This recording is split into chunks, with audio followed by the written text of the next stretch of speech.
Ahora, para esta mañana queremos concentrarnos en la palabra viva de Dios y vamos a un texto, el que quiero que veamos, se encuentra en 2 de Corintios, capítulo 5.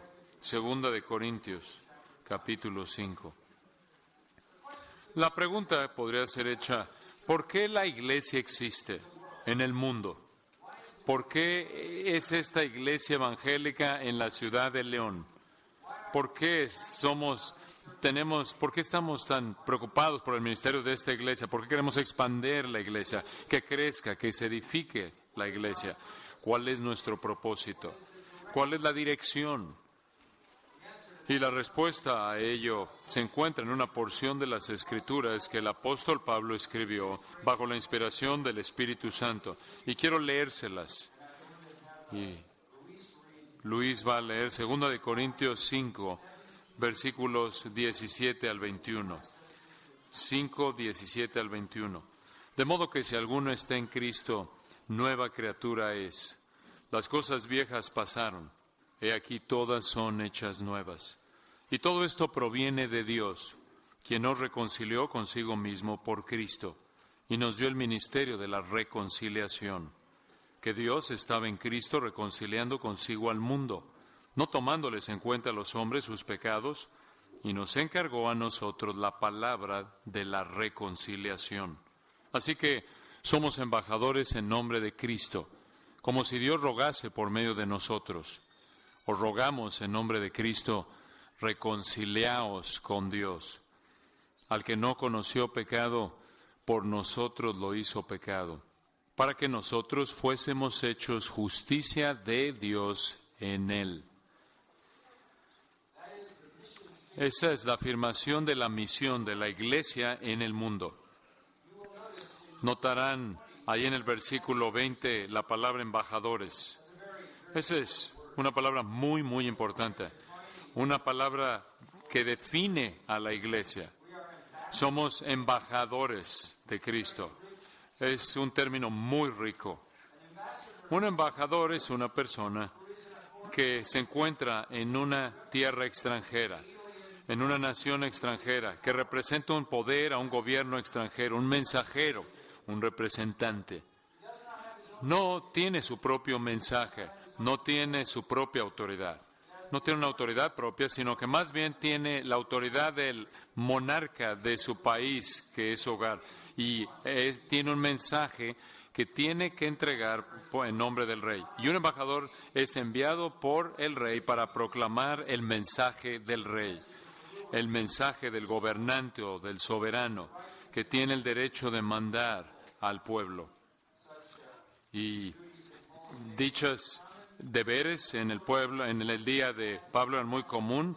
Los gobernantes y reyes tenían embajadores que iban al pueblo y le daban al pueblo el mensaje del rey. En muchos casos era un rey que extendía su reino y ahora declaraba su voluntad al pueblo de su nuevo dominio. Esto es lo que somos, esto es lo que los creyentes somos, esto es lo que los verdaderos cristianos son. Somos embajadores.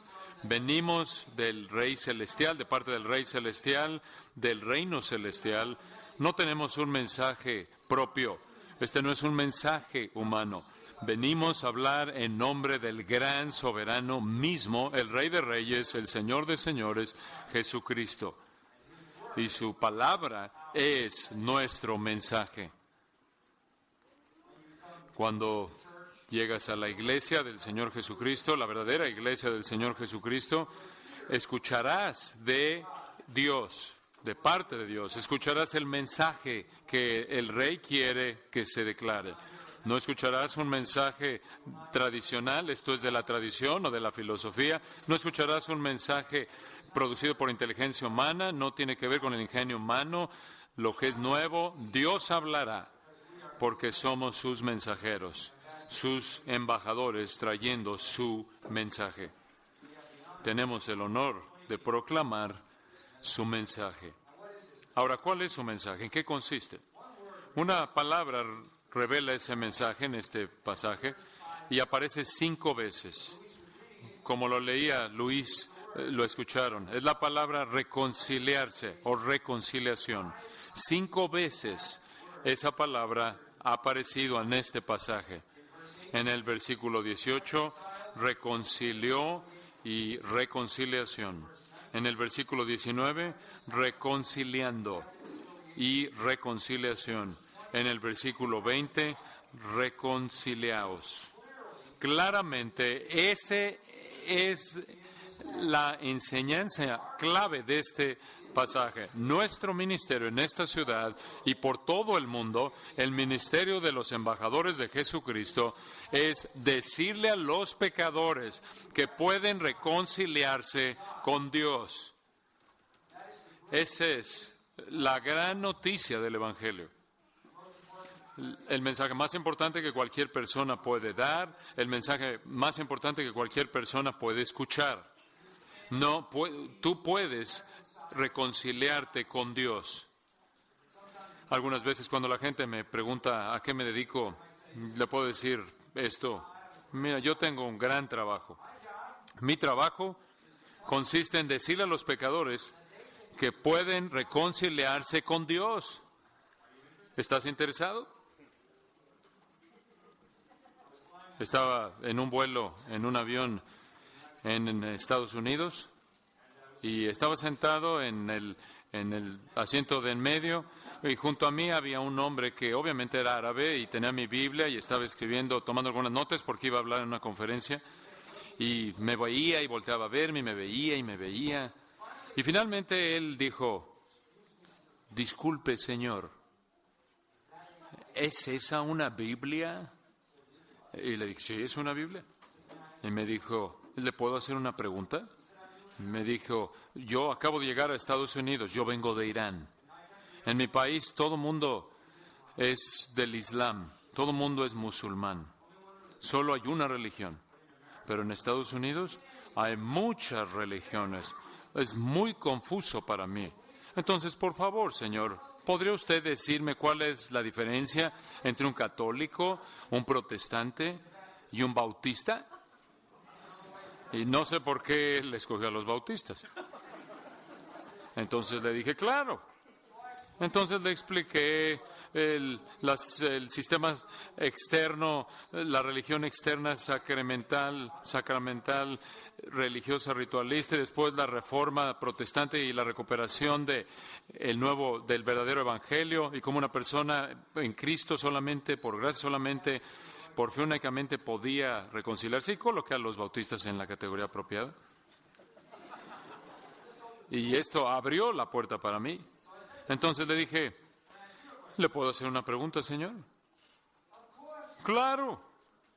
Y le dije, y yo conocía la respuesta, pero quería oírla de él. Y yo le pregunté: ¿acaso los musulmanes pecan? Oh, sí. Y le dije: ¿tienes muchos pecados? Muchos pecados. Tenemos tantos pecados que ni siquiera conozco todos los pecados. Y le dije: disculpe, ¿le puedo hacer otra pregunta? ¿Usted los comete? Todo el tiempo.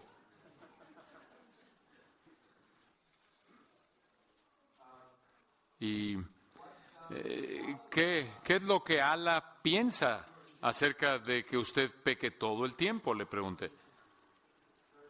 Es muy malo. Él dijo: yo podría irme al infierno para siempre. ¿Hay un infierno en el Islam? Yo podría irme al infierno para siempre. Y le dije: ¿por qué no deja usted de pecar? Le dije: no puedo. De hecho, estoy volando hacia Texas en este momento para pecar más. Le dije: ¿qué? Sí, conocí una muchacha cuando estaba emigrando a Estados Unidos y planeamos pecar más. Fue bastante honesto, la verdad. Y después dijo lo siguiente: yo espero que el Dios, Al-Ilah, ese es el verdadero título, Al-Ilah, Yo espero que el Dios me perdone a mí. Entonces le dije, no te va a perdonar. No te va a perdonar. ¿Por qué te va a perdonar? ¿Quién eres? ¿Por qué debe perdonarte Él? ¿Qué obligación tiene? Y me repitió lo mismo, espero que el Dios me perdone. No hay perdón en el Islam. No hay arrepentimiento. No hay salvación. La única manera en la que puedes llegar al cielo, con toda seguridad, es ser un mártir en un yihad. Entonces le dije, ¿puedo presentarte unas buenas noticias? ¿Darte unas buenas noticias? Podrías ser perdonado. Y tú puedes ser reconciliado, te puedes reconciliar con Dios. Y me dijo, ¿cómo? Y le presenté el Evangelio. Aquí es llamada la palabra de la reconciliación. Ahora, y le expliqué todo el Evangelio a este hombre, y el hombre me dio su dirección, le envié algunos materiales. Nunca escuché de él otra vez, pero creo que pude haber afectado un poco su fin de semana.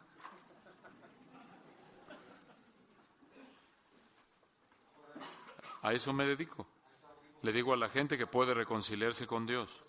Estaba volando en otra ocasión en Estados Unidos y se sentó un hombre a mi lado en el avión. Este era un músico de rock lleno de tatuajes y de perforaciones. Se veía bastante raro el hombre. Y le dije, yo le digo a la gente que se puede reconciliar con Dios. ¿Estás interesado? Se puso de pie y se fue. Acabamos de despegar de Nueva York. Nunca más lo volví a ver en un vuelo de 5 horas. Entonces, algunas veces los aleja, pero siempre es la verdad. Siempre es lo que hacemos. ¿Por qué esta iglesia existe en esta ciudad? Para decirle a los pecadores que pueden reconciliarse con un Dios santo, el Dios mismo que ellos ofenden por sus pecados diariamente.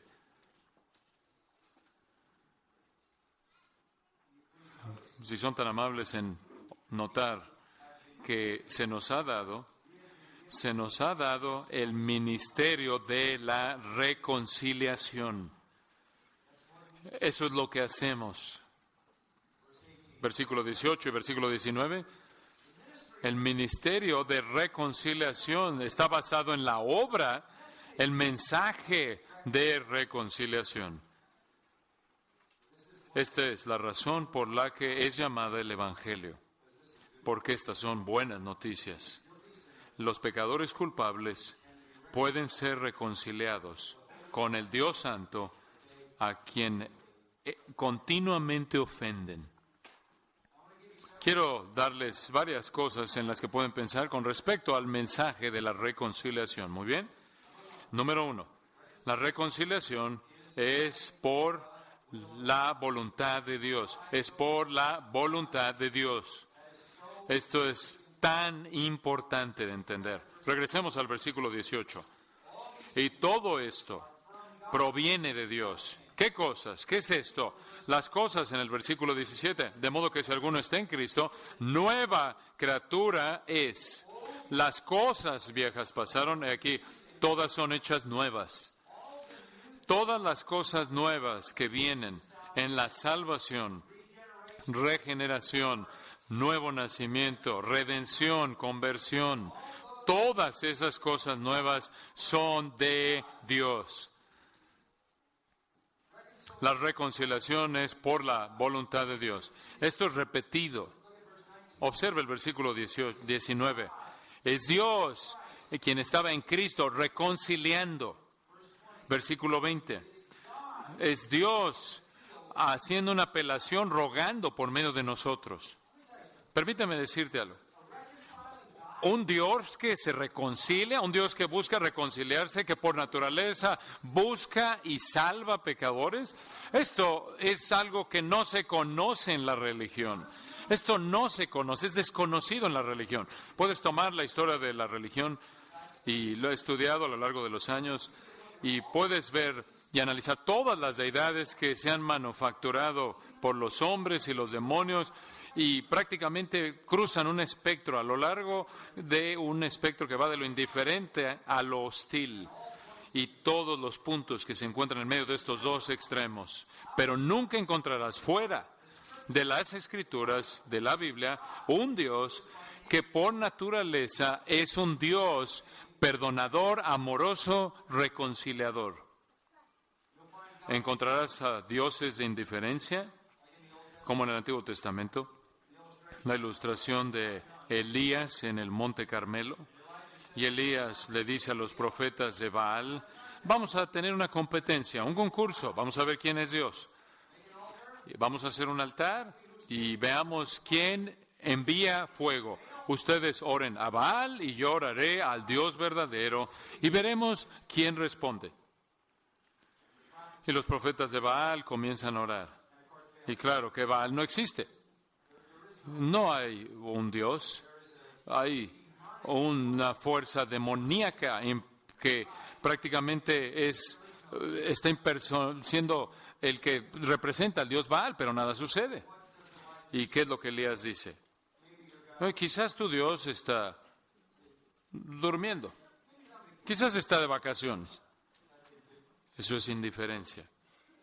Realmente no se preocupa por ti, no le preocupa tus oraciones. Eso es algo típico de los dioses, que francamente es ala, impenetrable, intocable, indiferente, no interesado. El espectro prácticamente llega al otro polo en la religión, a la hostilidad. Regresemos a Israel una vez más. Digamos que tú adorabas a Moloch o Molech.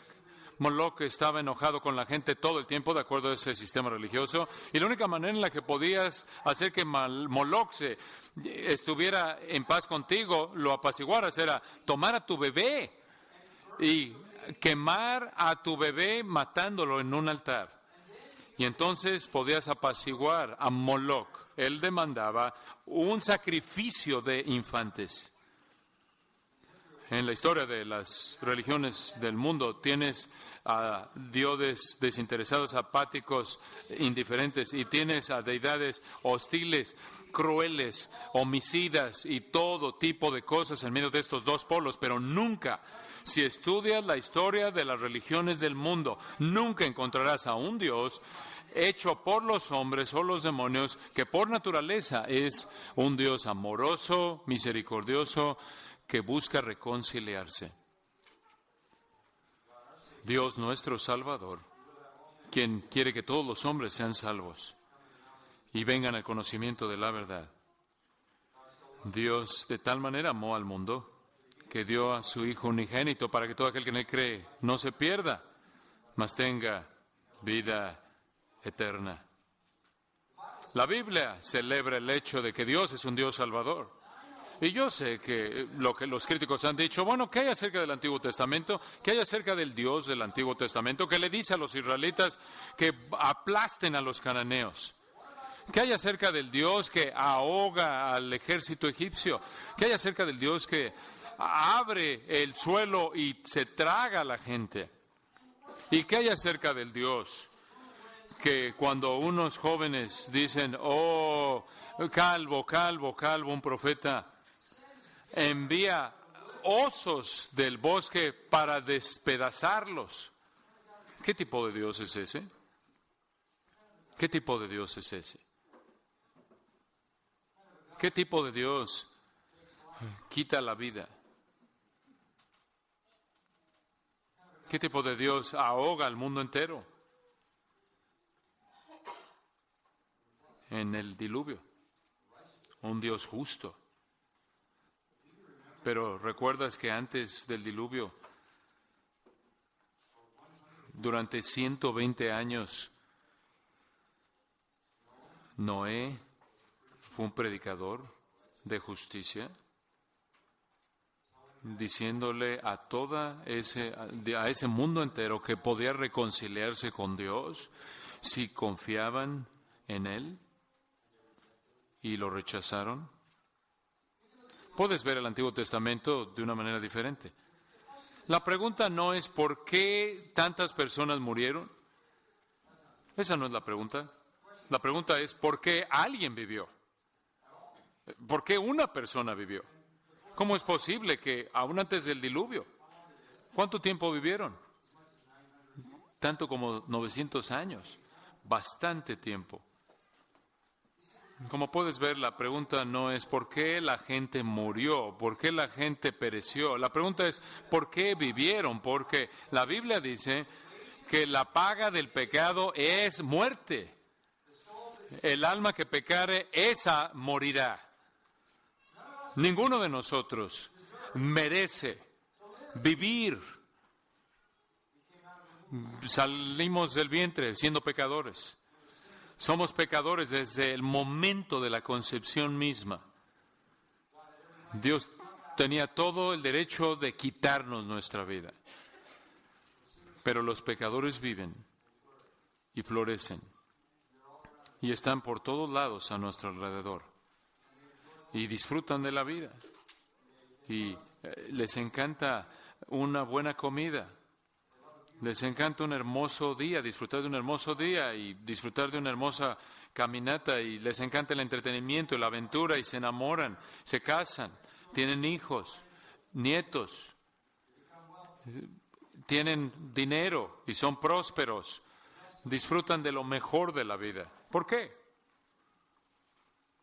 Porque Dios, por naturaleza, es un Dios paciente, amable, perdonador. Y su amabilidad, su benignidad, Romanos 2 nos dice, es para guiarlos al arrepentimiento. Esto es a lo que Pablo se refería en 1 Timoteo 4:2 cuando dijo, Dios es el Salvador de todos los hombres. Dios es el Salvador de todos los hombres, es mayormente o especialmente los que creen. ¿Qué es esto? Sabemos que es el Salvador de aquellos que creen en un sentido eterno y espiritual, pero ¿cómo es posible que Él sea el Salvador de todos los hombres? ¿Cómo es eso posible en este sentido? Él es el Salvador de todos los hombres en un sentido físico y temporal. Tú sabes que Dios es un Salvador porque no le da a los pecadores lo que merecen cuando lo merecen. Es la salvación está desplegada en el hecho de que los pecadores viven en el sentido físico, en el sentido terrenal. Él está diciéndoles, yo soy un Dios que es paciente, amable y dispuesto a perdonar y reconciliarme. Nunca podremos hacer algo para poder diseñar un plan y de esta manera reconciliarnos con Dios. Él es el que fue ofendido. Él es la parte ofendida. Tiene que ser en sus términos que la reconciliación venga, se lleve a cabo. Esta no es una reconciliación como la que pensamos en el mundo, en la que alguien nos ofende, nosotros lo ofendemos y hay una terrible separación y tenemos que reconciliarnos porque ambos pecamos. No es en este caso. Dios es absolutamente santo, es absolutamente perfecto, siempre ha hecho lo que está bien. Nosotros hemos sido la parte ofensora. Y solo Dios puede establecer los términos para reconciliarnos con Él. Esta es la verdad más grande de todas las verdades en las Escrituras, que el pecador puede reconciliarse con Dios. Esta es la voluntad de Dios, a tal grado que Él llora por aquellos pecadores que rechazan ese privilegio.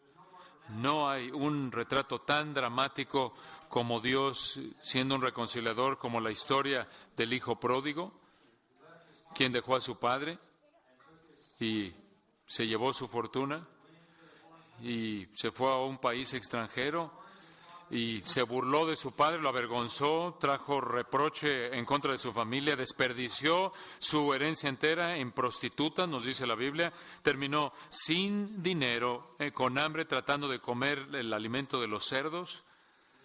En la cultura del Medio Oriente en ese entonces, Ese hijo debería haber sido olvidado, expulsado, quitado de la familia para que nunca, nunca fuera restaurado por la vergüenza tan inmensa que le había traído a su padre. Pero un día regresó y entró y se dirigía hacia la villa, oliendo como los cerdos con quien estaba viviendo, muriéndose de hambre, sin recursos, regresando a su padre. ¿Y cuál fue la actitud de su padre? Jesús dice que su padre aún estaba, más bien que cuando aún estaba lejos lo vio su padre y corrió. El padre corrió. Un hombre noble en el Medio Oriente no corre. No en ese entonces y tampoco hoy en día, porque la túnica baja hasta el piso y mostrar sus piernas es una muestra de vergüenza. Se mueven con cuidado, con elegancia. Este hombre se levantó la túnica y corrió, y por lo tanto a los ojos de todos los que lo vieron trajo vergüenza sobre sí mismo. Y cuando llegó ese niño, se echó sobre su cuello y le besó por toda la cabeza, le puso un anillo en su dedo y le puso calzado y lo cubrió con su propia túnica. Ese hombre retrata a Dios abrazando a un pecador para reconciliar a ese pecador. No hay un retrato más hermoso en la Biblia de Dios como un Dios reconciliador. La reconciliación es por la voluntad de Dios. Número 2. Es por el acto del perdón. Es por el acto del perdón. ¿Cómo puede ser? ¿Cómo es posible que Dios haga esto? Si vas al versículo 19, Dios estaba en Cristo reconciliando consigo al mundo. ¿Cómo? No tomándoles en cuenta los hombres sus pecados. ¡Wow! Ahí está todo. La única manera en la que podemos reconciliarnos con un Dios absolutamente santo, que no puede tolerar el pecado, que no puede ver la iniquidad. La única manera posible es si Él perdona al pecador, si Él nos perdona. ¿Puede perdonarnos? Esa es la pregunta. Romanos 4:8 dice: bienaventurado el hombre cuyo pecado el Señor no tomará en cuenta en contra de él. Salmo 32:2. Bienaventurado es el hombre cuyos pecados no son contados en contra de él.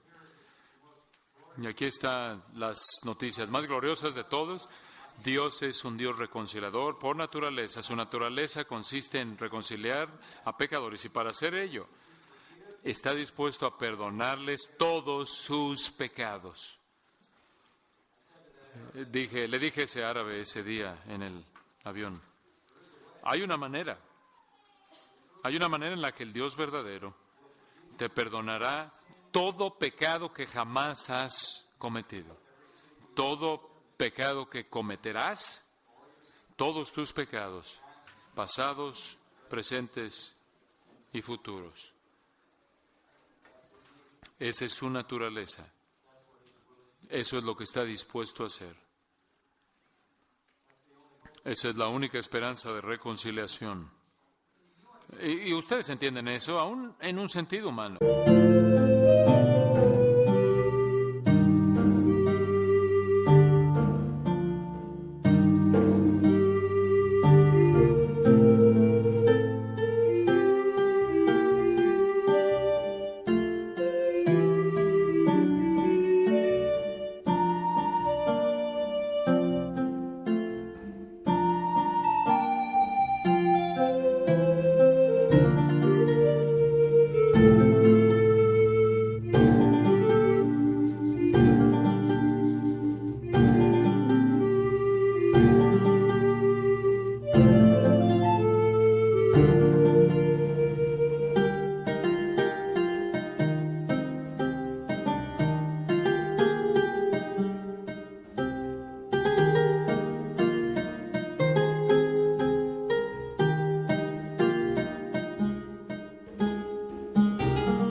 La única manera en la que la gente que tiene una enemistad es mediante el perdón.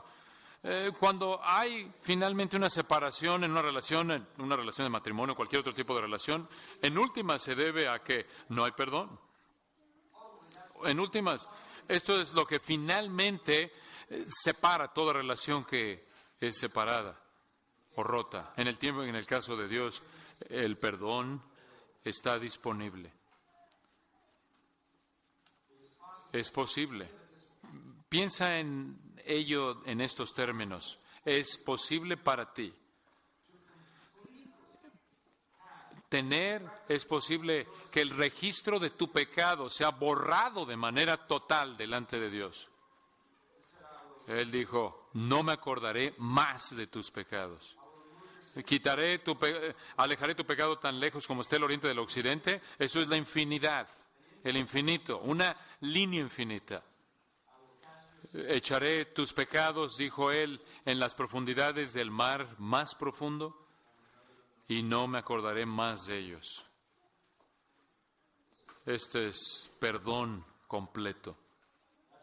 Ese es el mensaje que tenemos para toda persona. Puedes reconciliarte con Dios.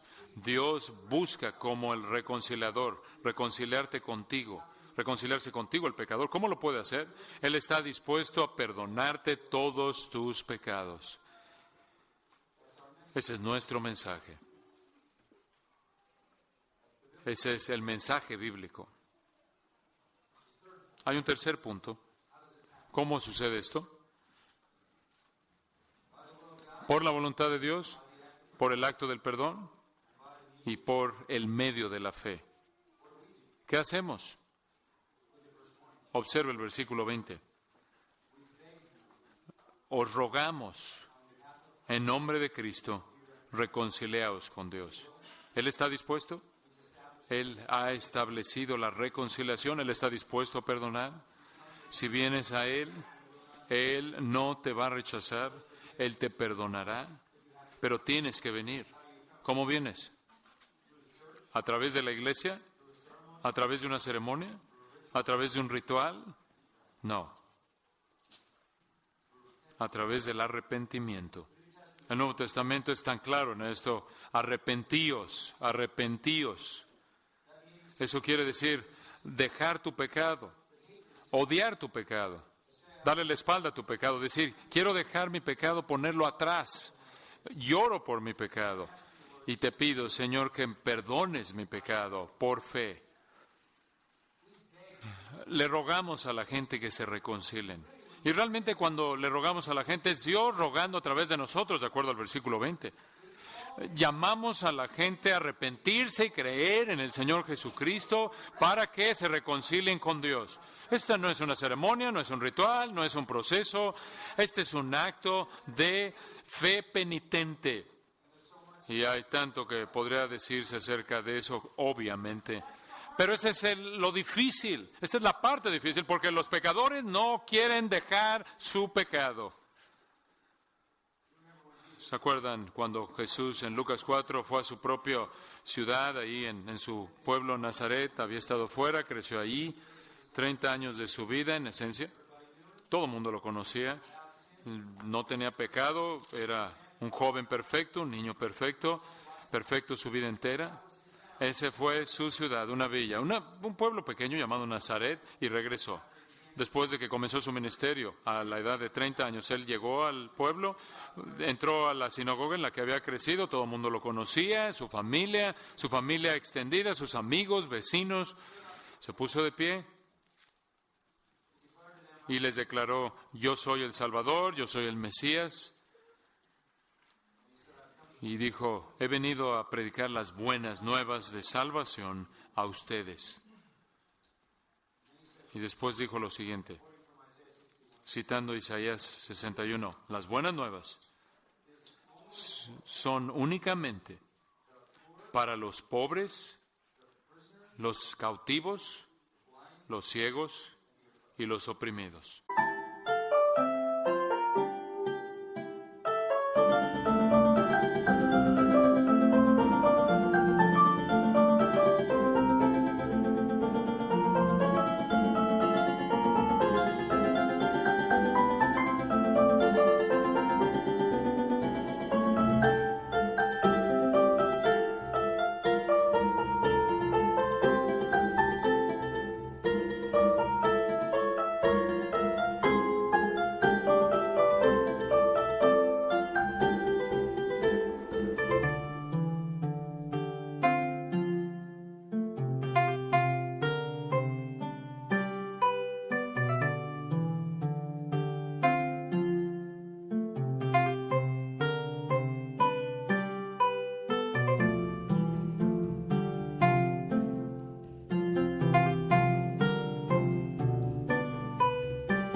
Eso es lo que dijo.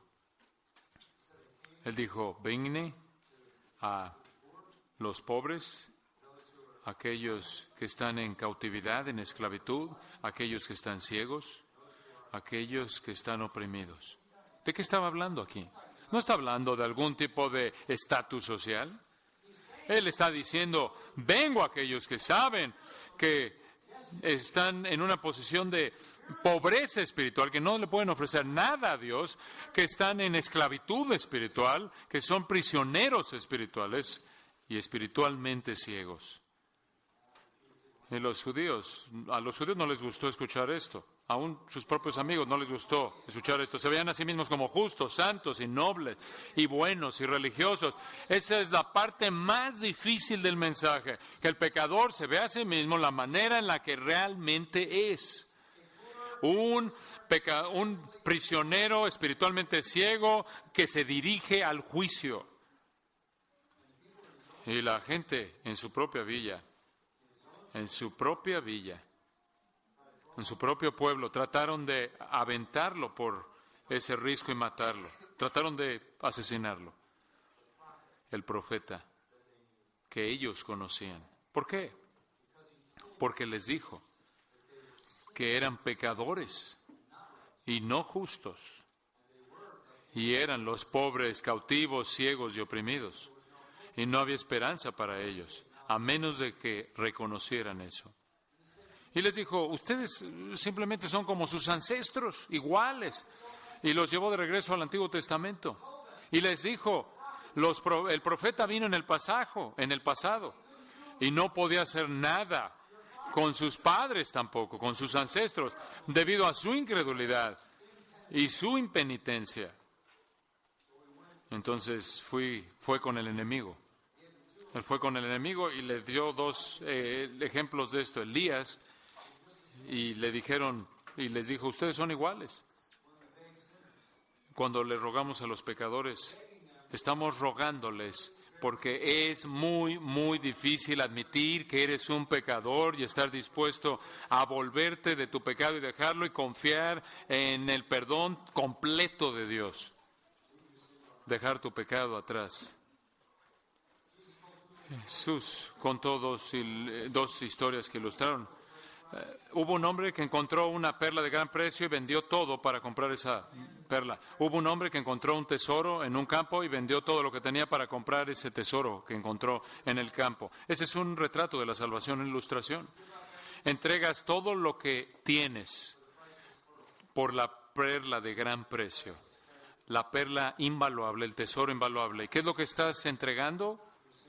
Tu vida de pecado. La reconciliación es por la voluntad de Dios, por el acto del perdón, por el medio de la fe arrepentida. Y un punto final, y este es el importante. ¿Cómo puede Dios hacer esto? ¿Cómo Él puede hacer esto? Porque si Dios es santo, y si Dios es justo, y si Dios es justo, es recto, ¿cómo Él puede simplemente perdonar? Digamos que Dios es un juez en una corte, y un criminal entra a la corte, y el criminal dice, mire, yo confieso, yo maté a todas esas personas, yo los maté prácticamente en un asesinato a sangre fría, yo lo confieso, lo siento mucho, lo confieso. ¿Qué sucede? Si el juez le dice, gracias por su confesión, está perdonado, absuelto, se acabó el juicio. No sería un juez por mucho tiempo. ¿Cuál es la responsabilidad del juez? Mantener en alto la ley. ¿Cómo puede Dios hacer esto? Pablo presenta esta pregunta de esta manera en Romanos. ¿Cómo puede Dios ser justo y el justificador de pecadores? ¿Entienden eso? ¿Cómo puede Él ser santo y al mismo tiempo perdonar a pecadores? ¿Cómo puede Él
¿Cómo puede Él ver el pecado siendo Él tan santo y odiarlo tanto y al mismo tiempo verlo de una manera, minimizarlo al perdonarlo? Esa gran pregunta, ese dilema, te lleva al corazón del Evangelio. Versículo 21. 15 palabras en el griego que definen el Evangelio en los términos más poderosos posibles. Aquí encontramos cómo es posible que Dios pueda perdonar y al mismo tiempo continuar siendo justo. Aquí está. Al que no, este es Dios, al que no conoció pecado, por nosotros lo hizo pecado. ¿Quién es esa persona que no conoció pecado? Jesucristo no conoció pecado. Solo tienes una persona de aquí donde escoger. El Hijo de Dios sin pecado. Dios lo hizo al que no conoció pecado. Dios lo hizo por nosotros pecado. Ahora, aquí está el cuarto punto. La reconciliación es por la voluntad de Dios, por el acto del perdón, por el medio de la fe y escucha, y por la obra de sustitución. Esta es una gran obra. Esta es la palabra de la reforma. Este es lo que disparó la reforma, el gatillo que la echó a andar. Dios hizo al que no conoció pecado, al que no pecó, lo hizo pecado por nosotros. ¿A qué nos referimos con esto? Bueno, algunas personas dicen que Jesús en la cruz se convirtió en un pecador. Eso es blasfemia. Él fue un cordero sin mancha, sin pecado. Y esa es la razón por la cual clamó en la cruz, Dios mío, ¿por qué? ¿Por qué? No hay por qué, si Él es culpable. Él es el santo, justo, puro, sin mancha, apartado de los pecadores, cordero sin mancha. Él es tan perfecto en la cruz como siempre lo ha sido, antes y después, eternamente. Bueno, ¿a qué se refiere? ¿Qué quiere decir? Que Dios lo hizo pecado. Escucha con atención, en este sentido únicamente. Dios trató a Jesús como si Él personalmente hubiera cometido todo pecado jamás cometido por toda persona que creería, aunque Él no cometió ni uno de ellos. Eso es sustitución. Dios trató a Jesús como si Él hubiera cometido personalmente todo pecado jamás cometido por toda persona que creería. Y Dios castigó a Cristo por todos esos pecados. Eso es lo que quiere decir que Él llevó en su propio cuerpo nuestros pecados en la cruz. Como Pedro lo expresó, o como Pablo lo expresó, Él se convirtió en una maldición por nosotros.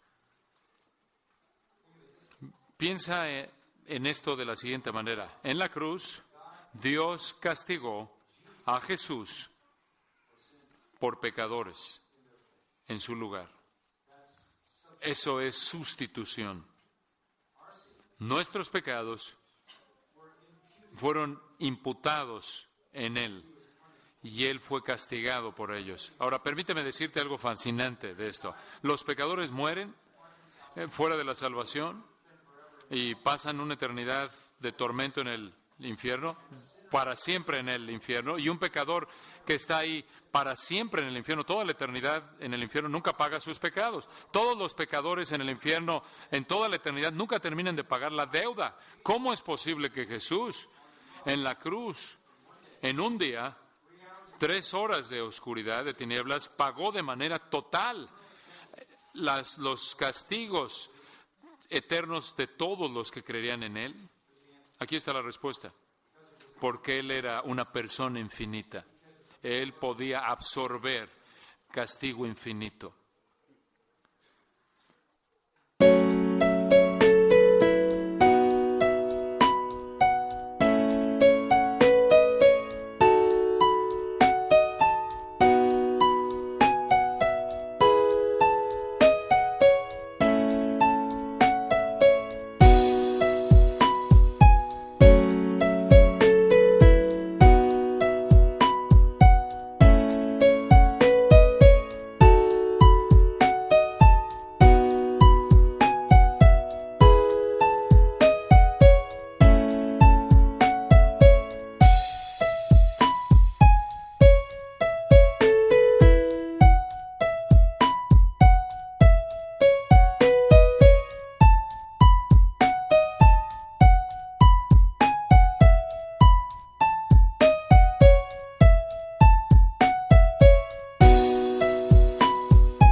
Dios es justo.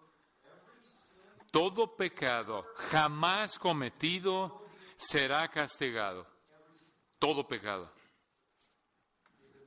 Sea que el pecador será castigado o Cristo habrá llevado el castigo del pecador. Ningún pecado queda sin ser castigado. Eso no es todo. Eso sería suficiente en un sentido, pero hay más. Observa el resto del versículo. El resto del versículo dice lo siguiente: para que nosotros fuésemos hechos justicia de Dios en Él. Ese es el otro lado de esta verdad. Y esto es igualmente profundo. En la cruz, Cristo trata a Jesús, más bien Dios trata a Jesús como si hubiera vivido nuestras vidas. Y ahora nos trata como si hubiéramos vivido su vida. Esa es la imputación de la justicia de Cristo a nosotros, a favor nuestro. Dios le imputa nuestro pecado a Él en la cruz y después imputa o nos acredita su justicia a nosotros. Dios lo trató como si viviera tu vida, como si hubiera vivido tu vida, y ahora te trata a ti como si tú vivieras su vida. Tú estás en Cristo. Yo solía pensar, ¿por qué Jesús tuvo que vivir 33 años? Si yo hubiera sido Dios, le hubiera dicho, mira, tenemos que tener un sacrificio para el pecado. Le hubiera dicho a su hijo, ¿podrías ir y morir? Solo necesito que estés ahí para el fin de semana. Mira, baja el viernes, muere y resucitas el domingo y puedes estar de regreso por acá el lunes. ¿Por qué 30 años? 33. ¿Por qué? 30 años de oscuridad. No sabemos nada de ellos, excepto esto.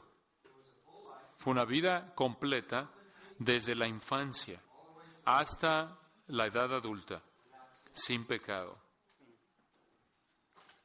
Jesús dijo lo siguiente: yo debo cumplir toda justicia. ¿Por qué tuvo que vivir de esa manera? ¿Para qué? Esa vida perfecta pudiera ser acreditada a tu cuenta.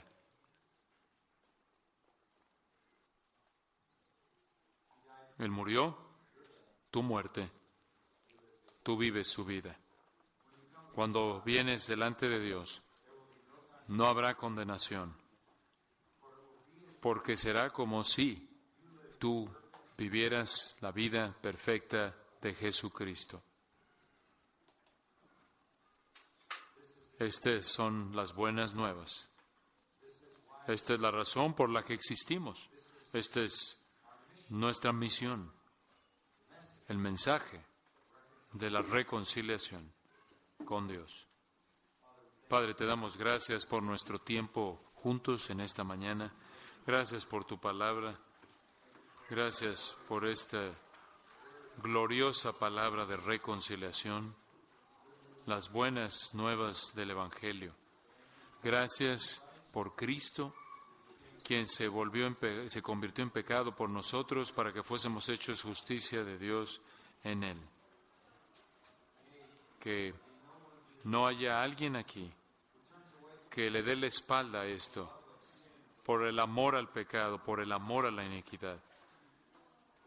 Señor, que tu Espíritu Santo ruegue al pecador que se vuelva de su pecado, lo deje y se entregue a Cristo, y que tú coloques este mensaje en el corazón de esta gran iglesia, en esta gran ciudad, en esta gran nación, y que el mensaje de la reconciliación salga de estos embajadores de Cristo, no solo en esta ciudad y este país, sino alrededor del mundo, para que Jesús sea exaltado y que tú, oh Dios, puedas ser agradado, porque no te agradas, no quieres la muerte del impío. Por tu gloria, para tu gloria oramos estas cosas. En el nombre de nuestro Señor y Salvador Jesucristo. Amén.